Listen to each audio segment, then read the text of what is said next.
November can provide some wonderful weather for getting outdoors, and it gives you a good excuse to catch up on some of those landscape and garden chores.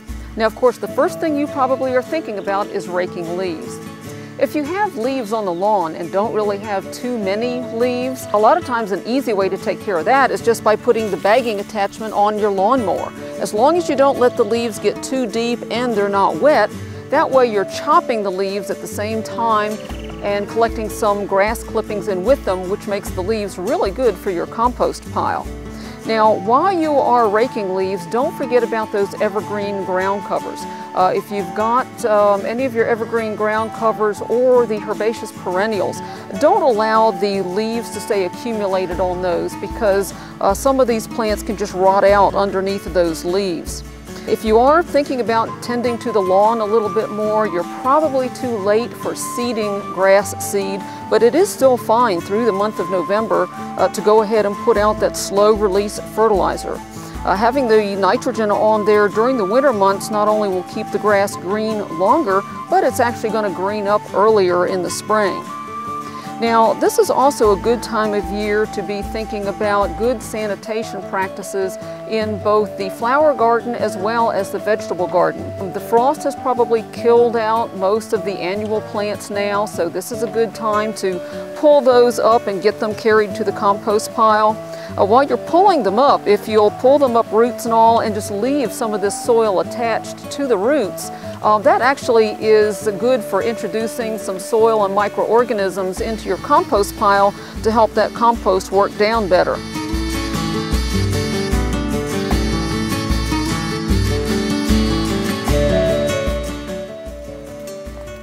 This is not a good time of year to do a lot of pruning. If you have rose bushes, for example, you do not want to do the major pruning this time of year. But if you've got rose bushes that have gotten kind of too big and really out of bounds, it's okay to go ahead and get them back in control and do a little bit of light pruning. Cut them about no more than halfway back right now. Of course, you've got some perennials that have also probably been killed back by now, so go ahead and get those cut back. You can leave these seed heads though on some things, like the sedum can be kind of ornamental, or the cone flowers and that kind of thing. The seed pods can actually not only be ornamental, but the birds like to eat some of those seeds as well. Now, of course, November is the time to be planting those spring flowering bulbs like your daffodils if you want to have spring blooms next year. You can also still plant pansies, although they're not going to grow as much as if you had planted them last month, but they will grow and survive and bloom for you in the spring. Of course, last month we talked about fall being a good time for planting trees and shrubs, and it's fine to go ahead and do that kind of planting this month as well. It's not a good time to do a lot of pruning, although of course a lot of folks are out this time of year collecting greenery from the landscape for some holiday decorating. And that's fine. Go ahead and do a little snipping here and there. While you are collecting that greenery though, do keep your good pruning practices in mind.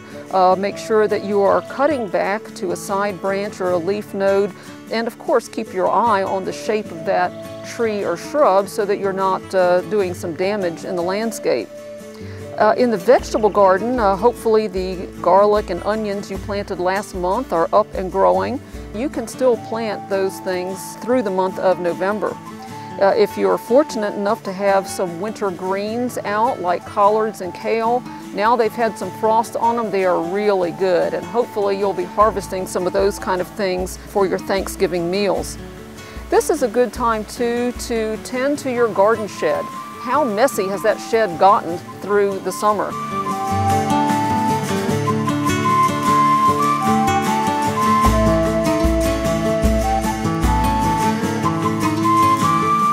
And while you're cleaning out that garden shed, don't forget to check on the tools. Your pruners, for example, may have gotten sap built up on them during the summer, and a little bit of mineral spirits will clean them up pretty good. Then once you've gotten them cleaned up, they may need some sharpening. It's a good idea to go ahead and sharpen them now so that they'll be ready when you're ready to go to work with them in the spring. It's a good idea to put a little spray lubricant or oil on them before you put them away for the winter. Also, don't forget, if you've got pesticides stored in that garden shed, that some things should not be allowed to freeze.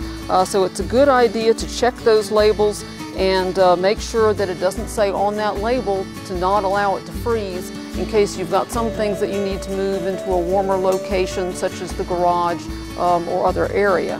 Don't forget about the garden hoses too. Make sure that those garden hoses especially are disconnected from the outdoor faucet so your faucet doesn't freeze, but also coil them up and put them away for the winter.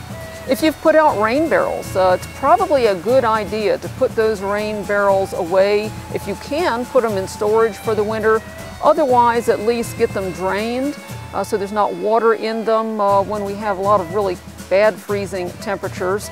And then there are several options. You can either turn the barrel upside down and make sure it's weighted so that it doesn't blow away, or at least weight and cover that lid so that it doesn't collect water during the winter. And of course, once you've got the rain barrel put away, hopefully you've got that downspout stashed away that you can reconnect and put it back in place. If you've got Christmas cactus that you've had in a cool or less lighted, unlighted situation to start blooming, they should have the flower buds already forming on them by now. So once the Christmas cactus or poinsettias, if you've carried those over, have the flower buds starting to show, it's fine to go ahead and move them into the regular living quarters. And of course, finally, this is a really good time to be collecting those soil samples so that you will be prepared to get your garden started early next spring. It's a good idea to get these samples mailed off now before the soil lab gets busy in another month or so that you can get your results back.